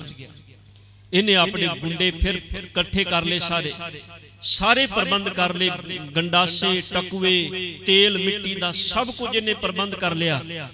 ਜਿਸ ਵੇਲੇ ਸਿੱਖਾਂ ਨੂੰ ਪਤਾ, ਇਧਰ ਸ਼੍ਰੋਮਣੀ ਕਮੇਟੀ ਦੇ ਆਗੂਆਂ ਨੂੰ ਪਤਾ ਲੱਗਾ, ਉਹਨਾਂ ਕਰਤਾਰ ਸਿੰਘ ਝੱਬਰ ਨੂੰ ਰੋਕ ਲਿਆ। ਕਰਤਾਰ ਸਿੰਘ ਝੱਬਰ ਦੇ ਜਥੇ ਵਿੱਚ ਤਕਰੀਬਨ 2200 ਸਿੱਖ ਸੀ, ਸਭ ਤੋਂ ਜ਼ਿਆਦਾ ਸਿੱਖ ਉਹਨਾਂ ਦੇ ਜਥੇ ਵਿੱਚ ਸੀ। ਉਹਨਾਂ ਜਾ ਕੇ ਰੋਕਿਆ ਵੀ ਤੁਹਾਨੂੰ ਪੰਥ ਦਾ ਵਾਸਤਾ ਹੈ, ਤੁਸੀਂ ਅੱਗੇ ਨਹੀਂ ਜਾਓਗੇ। ਉਹਨਾਂ ਆਖਿਆ ਵੀ ਅਸੀਂ ਤੇ ਸਾਰੇ 3 ਜਥੇ ਸਾਡੇ, ਜੇ ਮੈਂ ਰੁਕ ਜਾਵਾਂਗਾ ਤੇ ਦੂਜੇ ਕਿਵੇਂ ਰੁਕਣਗੇ? ਅਸੀਂ ਤੇ ਸਾਰਿਆਂ ਨੇ ਆਪਸ ਵਿੱਚ ਸਲਾਹ ਕੀਤੀ ਏ, ਮੈਂ ਨਹੀਂ ਰੁਕ ਸਕਦਾ। ਉਹਨਾਂ ਆਖਿਆ ਜੇ ਨਹੀਂ ਰੁਕੋਗੇ ਤੇ ਇਹਨਾਂ ਨੇ 6 ਆਗੂਆਂ ਨੇ ਦਸਤਖਤ ਕਰਕੇ ਤੇ ਸ਼੍ਰੋਮਣੀ ਕਮੇਟੀ ਦੇ ਲੈਟਰ ਪੈਡ ਤੇ ਦਿੱਤੇ ਵੀ ਤੈਨੂੰ ਸ਼੍ਰੋਮਣੀ ਕਮੇਟੀ ਦਾ ਆਰਡਰ ਹੈ ਵੀ ਤੂੰ ਅੱਗੇ ਨਹੀਂ ਜਾਣਾ। ਉਹ ਕਹਿਣ ਲੱਗੇ ਜਿਹੜੇ ਦੂਜੇ ਜਥੇ ਨੇ ਉਹਨਾਂ ਵਿੱਚੋਂ ਸਰਦਾਰ ਦਲੀਪ ਸਿੰਘ ਕਹਿਣ ਲੱਗਾ ਮੈਂ ਰੋਕਾਂਗਾ। ਉਹਨਾਂ ਨੇ ਸਰਦਾਰ ਬੂਟਾ ਸਿੰਘ ਜੀ ਨੂੰ ਰੋਕ ਲਿਆ। ਪਰ ਜਿਹੜਾ ਸਰਦਾਰ ਲਛਮਣ ਸਿੰਘ ਦਾ ਜਥਾ ਸੀ ਉਹ ਪਿੰਡਾਂ ਦੇ ਵਿੱਚੋਂ ਹੁੰਦਾ ਹੋਇਆ ਜਦੋਂ ਨਨਕਾਣਾ ਸਾਹਿਬ ਪਹੁੰਚ ਗਿਆ, ਇਹਨਾਂ ਨੂੰ ਕਿਸੇ ਨੂੰ ਸਿੱਖ ਸਾਰੀ ਰਾਤ ਲੱਗੇ ਫਿਰੇ ਘੋੜਿਆਂ ਤੇ, ਪਰ ਇਹਨਾਂ ਨੂੰ ਸਰਦਾਰ ਲਛਮਣ ਸਿੰਘ ਜੀ ਦਾ ਜਥਾ ਨਹੀਂ ਮਿਲਿਆ। ਅਸਲ ਵਿੱਚ ਸਰਦਾਰ ਲਛਮਣ ਸਿੰਘ ਜੀ, ਇਹਨਾਂ ਦਾ ਜੀਵਨ ਬੜਾ ਪਿਆਰਾ ਹੈ। ਸਮਾਂ ਨਹੀਂ ਇਜਾਜ਼ਤ ਦਿੰਦਾ, ਨਹੀਂ ਤੇ ਆਪਾਂ ਇਹਨਾਂ ਦੇ ਜੀਵਨ ਬਾਬਤ ਜ਼ਰੂਰ ਪੜ੍ਹੀਏ। ਬੜਾ ਪਿਆਰਾ ਇਹਨਾਂ ਦਾ ਜੀਵਨ ਹੈ। ਇਹਨਾਂ ਦਾ ਪੁੱਤਰ ਸੀ ਸਰਦਾਰ ਕਿਰਪਾਨ ਬਹਾਦਰ, ਜਿਨ੍ਹਾਂ ਨੂੰ ਖਿਤਾਬ ਮਿਲਿਆ ਸੀ ਮੰਗਲ ਸਿੰਘ ਕਿਰਪਾਨ ਬਹਾਦਰ। ਅਸਲ ਵਿੱਚ 8 ਮਹੀਨਿਆਂ ਦਾ ਇਹਨਾਂ ਦਾ ਪੁੱਤਰ ਸੀ ਜਿਹੜਾ ਚੜ੍ਹਾਈ ਕਰ ਗਿਆ ਸੀ। ਕੋਈ ਪੁੱਤਰ ਨਹੀਂ ਸੀ ਤੇ ਇਹਨਾਂ ਨੂੰ ਜਿਹੜਾ ਇਹ ਬੱਚਾ ਸੀ ਜਿੰਦਾ ਨਾਮ ਸੀ ਸਰ ਮੰਗਲ ਸਿੰਘ, ਇਹ ਕੀਰਤਨ ਕਰਦਾ ਸੀ, ਸੰਗਤ ਵਿੱਚ ਇਹਨਾਂ ਨੂੰ ਮਿਲਿਆ, ਬੜਾ ਸੋਹਣਾ ਕੀਰਤਨ ਕੀਤਾ। ਤੇ ਸਰਦਾਰ ਲਛਮਣ ਸਿੰਘ ਨੇ ਪੁੱਛ ਲਿਆ ਵੀ ਤੇਰੇ ਮਾਂ ਪਿਓ ਬੜੇ ਧਨਤਾ ਯੋਗ ਨੇ, ਬੜਾ ਸੋਹਣਾ ਕੀਰਤਨ। ਰੋ ਪਿਆ, ਕਹਿੰਦਾ ਮੇਰੇ ਮਾਂ ਪਿਓ ਨਹੀਂ। ਇਹਨੇ ਆਖਿਆ ਮੇਰੇ ਕੋਲ ਪੁੱਤਰ ਨਹੀਂ, ਤੇਰੇ ਕੋਲ ਮਾਂ ਬਾਪ ਨਹੀਂ, ਤੂੰ ਮੇਰਾ ਪੁੱਤਰ ਹੈ ਨੀਵੀਂ ਜਾਤ ਦਾ ਸੀ, ਪਰ ਸਰਦਾਰ ਲక్ష్మణ ਸਿੰਘ ਨੇ ਇਹਨੂੰ ਆਪਣਾ ਪੁੱਤਰ ਬਣਾਇਆ। ਪੁੱਤਰ ਬਣਾ ਕੇ ਪੜ੍ਹਾਇਆ ਲਿਖਾਇਆ, ਇਹ ਫੌਜ ਵਿੱਚ ਭਰਤੀ ਹੋਇਆ। ਇਹਨੇ ਅੰਮ੍ਰਿਤ ਛਕਿਆ ਸੀ ਤੇ ਫੌਜ ਵਿੱਚ ਹੁਕਮ ਸੀ ਵੀ ਕੋਈ ਸਿੱਖ ਅੰਮ੍ਰਿਤ ਛਕਿਆ ਕਿਰਪਾਨ ਨਹੀਂ ਸੀ ਪਾ ਸਕਦਾ ਡਿਊਟੀ ਤੇ। ਇਹ ਥੱਲੇ ਕਿਰਪਾਨ ਪਾ ਕੇ ਰੱਖਦਾ ਸੀ। ਜਿਹੜਾ ਉੱਥੋਂ ਦਾ ਇੱਕ ਗ੍ਰੰਥੀ ਸੀ ਜਿਹੜਾ ਫੌਜ ਵਿੱਚ ਭਰਤੀ ਸੀ, ਉਹਨੇ ਇਤਲਾਹ ਦੇ ਦਿੱਤੀ ਵੀ ਇਹ ਕਿਰਪਾਨ ਪਾ ਕੇ ਰੱਖਦਾ। ਇਹਦਾ ਕੋਰਟ ਮਾਰਸ਼ਲ ਹੋਇਆ। ਕੋਰਟ ਮਾਰਸ਼ਲ ਹੋਣ ਤੋਂ ਬਾਅਦ ਜੇਲ੍ਹ ਵਿੱਚ ਪਾਇਆ ਗਿਆ। ਜਦੋਂ ਜੇਲ੍ਹ ਤੋਂ ਛੁੱਟ ਕੇ ਆਇਆ ਤੇ ਪੰਥ ਨੇ ਇਹਨੂੰ ਖਿਤਾਬ ਦਿੱਤਾ ਕਿਰਪਾਨ ਬਹਾਦਰ ਦਾ। ਸਰਦਾਰ ਮੰਗਲ ਸਿੰਘ ਕਿਰਪਾਨ ਬਹਾਦਰ। ਕਿਰਪਾਨ ਖਾਤਰ ਇਹਨੇ ਆਪਣੀ ਨੌਕਰੀ ਛੱਡ ਦਿੱਤੀ, ਗੁਰੂ ਦੇ ਕਕਾਰ ਨਹੀਂ ਛੱਡੇ ਨੇ। ਇਹ ਵੀ ਨਾਲ ਗਿਆ ਸੀ ਸਰਦਾਰ ਮੰਗਲ ਸਿੰਘ ਕਿਰਪਾਨ ਬਹਾਦਰ। ਸਰਦਾਰ ਕੇਰ ਸਿੰਘ ਇਹਦਾ ਪੁੱਤਰ ਸੀ, ਬੱਚਾ ਜਿੰਦਾ ਨਾਮ ਸੀ ਦਰਬਾਰਾ ਸਿੰਘ, ਜਿੰਦੀ ਉਮਰ ਸੀ ਤਕਰੀਬਨ 9-10 ਸਾਲ ਦੀ। ਇਹ ਵੀ ਘਰੋਂ ਜਾਣ ਲੱਗਾ ਕੇਰ ਸਿੰਘ ਤੇ ਦਰਬਾਰਾ ਸਿੰਘ ਕਹਿੰਦਾ ਮੈਂ ਵੀ ਨਾਲ ਜਾਣਾ ਹੈ। 9-10 ਸਾਲ। ਇਹ ਅਸਲ ਵਿੱਚ ਘਟਨਾਵਾਂ ਐਸੀਆਂ ਨੇ ਜਿਹੜੀਆਂ ਸਾਨੂੰ ਦੱਸਦੀਆਂ ਨੇ ਵੀ ਜਦੋਂ ਬੱਚਿਆਂ ਦੇ ਅੰਦਰ ਪ੍ਰੇਰਨਾ ਪਾਈ ਜਾਵੇ ਤੇ ਉਹਨਾਂ ਦੇ ਅੰਦਰ ਕਿੱਥੇ ਟਿਕਿਆ ਹੁੰਦਾ। ਅਸਲ ਵਿੱਚ ਕੇਰ ਸਿੰਘ ਦੀ ਜਦੋਂ ਇਹਨੇ ਬੱਚੇ ਨੂੰ ਜਨਮ ਦਿੱਤਾ, ਇਹਦੀ ਘਰਵਾਲੀ ਨੇ ਸਰਦਾਰ ਕੇਰ ਸਿੰਘ ਜੀ ਦਾ ਪੁੱਤਰ ਸੀ ਦਰਬਾਰਾ ਸਿੰਘ, ਜੇ ਜਨਮ ਹੋਇਆ ਤੇ ਮਾਂ ਦੀ ਮੌਤ ਹੋ ਗਈ ਸੀ। ਦਾਦੀ ਨੇ ਪਾਲਿਆ, ਕਹਾਣੀਆਂ ਸਾਹਿਬਜ਼ਾਦਿਆਂ ਦੀਆਂ ਸੁਣਾਣੀਆਂ, ਵੱਡਾ ਕੀਤਾ। ਅਕਸਰ ਇਹ ਕਹਿੰਦਾ ਸੀ ਵੀ ਮਾਂ ਨੇ ਦਾਦੀ ਨੇ ਕਹਿਣਾ ਵੀ ਜਿਹੜੇ ਸ਼ਹੀਦ ਹੁੰਦੇ ਨੇ ਉਹ ਕਦੀ ਮਰਦੇ ਨਹੀਂ। ਇਹਨੇ ਕਹਿਣਾ ਵੀ ਮਾਤਾ ਜੀ ਜਿਹੜੇ ਸ਼ਹੀਦ ਹੁੰਦੇ ਨੇ ਮਰਦੇ ਨਹੀਂ ਤੇ ਮੈਂ ਵੀ ਸ਼ਹੀਦ ਹੋਣਾ, ਮੈਂ ਵੀ ਕਦੇ ਨਹੀਂ ਮਰਾਂਗਾ। ਜਦੋਂ ਇਹਦਾ ਪਿਓ ਜਾਣ ਲੱਗਾ ਕੇਰ ਸਿੰਘ, ਇਹ ਬਾਹਰੋਂ ਖੇਡਦਾ ਆਇਆ ਤੇ ਇਹਨੇ ਵੇਖਿਆ ਵੀ ਬਾਪੂ ਜਾਣ ਲੱਗਾ ਹੈ। ਕੇਸੀ ਇਸ਼ਨਾਨ ਕੀਤਾ ਸੀ ਸਰਦਾਰ ਲక్ష్మణ ਸਿੰਘ ਜੀ ਇਹਨਾਂ ਸਾਰਿਆਂ ਨੇ। ਇਹਨਾਂ ਨੇ ਜਦੋਂ ਇਹਦਾ ਪਿਓ ਕੇਰ ਸਿੰਘ ਜਾਣ ਲੱਗਾ ਤੇ ਇਹਨੇ ਕੇਸੀ ਇਸ਼ਨਾਨ ਵੇਖਿਆ, ਕਹਿੰਦਾ ਬਾਪੂ ਕਿੱਧਰ ਚੱਲਿਆ? ਦਾਦੀ ਕਹਿੰਦੀ ਵੀ ਤੇਰਾ ਬਾਪੂ ਸ਼ਹੀਦੀ ਦੇਣ ਚੱਲਿਆ। ਤੇ ਇਹ ਰੋਣ ਲੱਗਾ, ਕਹਿੰਦਾ ਮੈਂ ਵੀ ਜਾਣਾ ਹੈ। ਬਾਪੂ ਨੇ ਬਹੁਤ ਰੋਕਿਆ ਸਰਦਾਰ ਕੇਰ ਸਿੰਘ ਨੇ, ਪਰ ਨਹੀਂ ਰੁਕਿਆ। ਕਹਿੰਦਾ ਪੈਂਡਾ ਬੜਾ ਲੰਮਾ ਹੈ ਪੁੱਤਰ, ਤੈਨੂੰ ਕੌਣ ਚੁੱਕੇਗਾ? ਕਹਿਣ ਲੱਗਾ ਚੁੱਕਿਆ ਜਿੰਨਾ ਮੈਂ ਸਾਰਾ ਪੈਂਡਾ ਪੈਦਲ ਚੱਲਾਂਗਾ।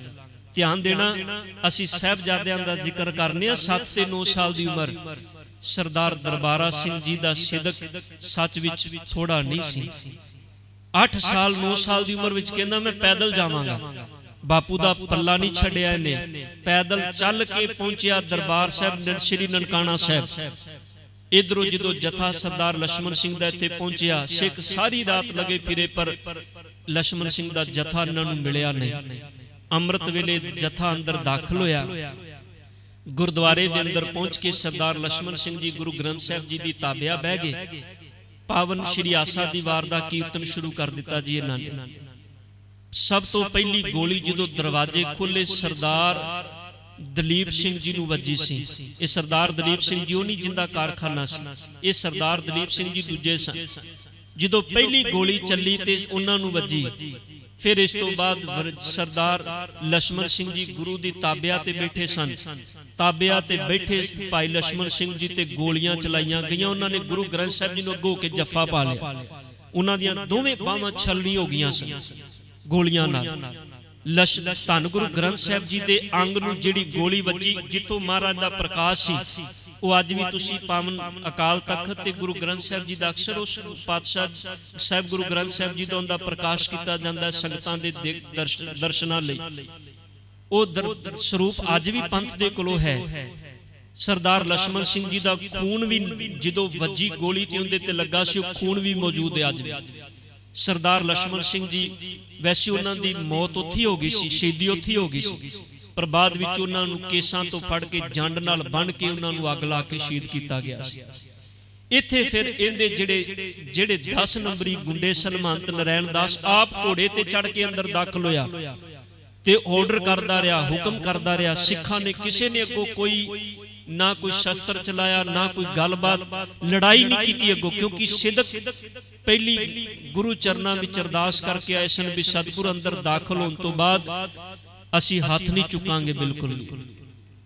ਅੱਜ ਗੁਰੂ ਘਰਾਂ ਦੇ ਅੰਦਰ ਪ੍ਰਬੰਧ ਲਈ ਤੁਸੀਂ ਲੜਾਈਆਂ ਹੁੰਦੀਆਂ ਵੇਖੋਗੇ, ਕਿਰਪਾਨਾਂ ਚੱਲਦੀਆਂ ਵੇਖੋਗੇ, ਪਰ ਧਿਆਨ ਦੇਣਾ ਉਹਨਾਂ ਸਿੱਖਾਂ ਦਾ ਜੀਵਨ ਪੜੋ। ਉਹ ਕਹਿੰਦੇ ਸਨ ਜਦੋਂ ਗੁਰੂ ਘਰ ਦੀ ਦਹਲੀਜ਼ ਵਿੱਚ ਅੰਦਰ ਦਾਖਲ ਹੋ ਜਾਈਏ, ਉਦੋਂ ਭਾਵੇਂ ਦੁਸ਼ਮਣ ਵੀ ਹੱਲਾ ਕਰਦੇ ਤੇ ਯਤਨ ਕਰੋ ਪਹਿਲਾਂ ਸਬਰ ਦੇ ਨਾਲ, ਸਿਦਕ ਦੇ ਨਾਲ ਉਹਦੇ ਜ਼ੁਲਮ ਦਾ ਟਾਕਰਾ ਕਰੋ। सच विच इन्हां ने बड़ा सिदक दिखाया।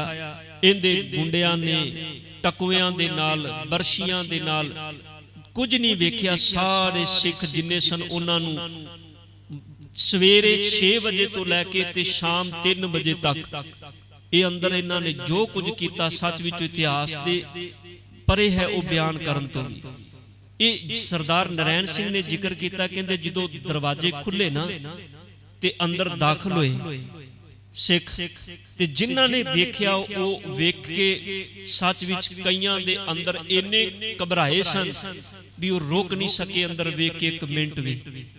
ये असल विच फिर जदों 23 तरीक नूं 21 तो बाद 23 नूं जदों इन्हां दा संस्कार किया गया, ये सारे सिखां नूं विचों जदों सारा कुछ इकट्ठा किया गया, 126 खोपड़ियां, 4 अध सड़ियां लाशां, 3 टोकरे मास दे लोथड़े जिहड़े सन, किसी दा हाथ वड्डिया गया, किसी दा मास कितों वड्डिया गया। ये 3 टोकरे भरे सन ते 9 टोकरे सन हड्डियां दे, जिहड़े अध सड़ चुके सन, कितों हड्डी नजर आ रही सी, कितों सड़ गया सी कोई, क्योंकि नाल आवा सी, आवे दे विच पा के सड़। इत्थे ही जिहड़ा 9 साल दा दरबारा सिंह सी, इहदे प्यो ने वेख्या जदों गोली चली ते पिछे अलमारी सी गुरु ग्रंथ साहिब जी दे प्रकाश दे बैक साइड ते, इन्हें अपने पुत्र की जान बचाने के लिए अलमारी विच बंद कर दिता। जदों सारा कारा वापर गया ना, ते जिहड़े महंत दे गुंडे सन जदों सफाई करन लगे अंदर, अंदरों आवाज आई, बापू किथे है? इन्नी आवाज आई ते इहदे महंत दे गुंडियां ने अंदरों वेख्या उस 9 साल दे बच्चे नूं, इन्हां दा अंदर उदों भी नहीं पसीजिया। इस 9 साल दे बच्चे नूं सरदार दरबारा सिंह नूं बाहर कढ के उन्होंने 2 टुकड़े करके उन्होंने बल दी अग विच सुट दिता सी। ये सब तो छोटी शहादत सी साका ननकाना साहिब जी दे अंदर, जिहड़ी सरदार दरबारा साहिब जी दी सिंह दी सी। ये फिर जिहड़ा मिस्टर किंग सी ते मिस्टर करी, ये अंग्रेज अफसर सन, इन्हां ने बड़ा यतन किया, इथों महंत नारायणू नूं बाहर कढ दिता इन्हां ने किसी तरीके दे नाल, भी तू चला जा, जे सिखां दे हत्थ आ गया ते मारिया जाएगा। इनू बाहर कढ़िया, बाद विच इनू जगीरां भी दित्तियां। सानू इस तो बाद इतिहास विचों बहुता नहीं पता लगदा, पर मैं पिछे के विद्वान नूं पढ़िया, ये महंत नारायणू बाद विच ये छत्तीसगढ़ की धरती ते आके भी आपनू सरकार वालों दित्ती जमीन की शह दे उत्ते आके इत्थे भी रहिंदा रहा। महंत नारायण दास इथों निकलिया ते फिर सिखां नूं दूजे दिन भाव 22 तरीक नूं शाम नूं चाबियां जिहड़ियां ने वो अंग्रेज हुकूमत ने सरदार करतार सिंह चब्बर सरदार उन्हां दे हाथ विच दित्तियां भी ये गुरु धाम अज तो बाद तुहाडे हाथ विच है। इस तरह साका ननकाना साहिब जी दे अंदर इन्हां गुरु के प्यारे सिखां दियां शहादतां होईयां। दूजा मैं 2 मिनट होर, जैतो दा मोर्चा जिहड़ा ये 21 फरवरी 1923 नूं होया। ये असल विच सरकार जदों सिख चाहते सन भी साडे गुरुद्वारियां दा कोई एक्ट बने, ते सरकारां ने जिहड़ा नाभा रियासत ते पटियाला रियासत नूं आपस विच लड़ाया। जिहड़े नाभे दा राजा सी राजा रिपू दमन सिंह, इस नाभे दे राजे नूं इन्हां ने गद्दी तो ढा के अपना कब्जा कर लिया। जिहड़ा रिपू दमन सिंह दा प्यार बड़ा सी सिखां दे विच, बड़ा सिख धर्म नूं ते सिख फिलोसफी नूं विचारधारा नूं मनण वाला सी। सिखां ने इनू गद्दी तो लाण दे बाद एक दिन मनाया जिन्हों नाभा डे आख्या जाता है। अज भी वो दिन मनाया नाभा डे। उस दिन कालियां पग्गां बनियां सिखां ने। हुकूमत ने आख्या भी तुसीं ये नहीं कर सकते, इकट्ठे नहीं हो सकते, दिन नहीं मना सकते। इन्हां फिर इकट्ठे होके जिहड़ा जैतो दा स्थान है, ये धन गुरु गोबिंद सिंह साहिब जी की चरण छो प्राप्त है फरीदकोट दे अंदर। इत्थे इन्हां ने अखंड पाठ साहिब आरंभ किया भी सानू इसे रोश विच। ते जदों अखंड पाठ साहिब शुरू किया ते अंग्रेज हुकूमत ने शाम नूं पहुंच के अखंड पाठ साहिब खंडित कर दिता। सिखां नूं मारिया कुटिया भजा दिता। सिखां ने इस रोस वजों 25-25 सिंघां दा जत्था जाना शुरू होया, फिर 50-50 सिंघां दा, फिर 500 सिंघां दा जत्था। ते 21 फरवरी 1923 नूं सिख हज़ारां दी गिनती विच चले भी असीं जाके दोबारा तो अखंड पाठ साहिब शुरू करांगे जिहड़ा इन्हां अखंड पाठ साहिब खंडित कीता है। ते जदों स्थान ते पहुंचे ते अंग्रेज हुकूमत ने गोलियां चलाईयां। 300 दे सिखां नूं गोलियां वजियां, 100 दे करीब सिख शहीद होए।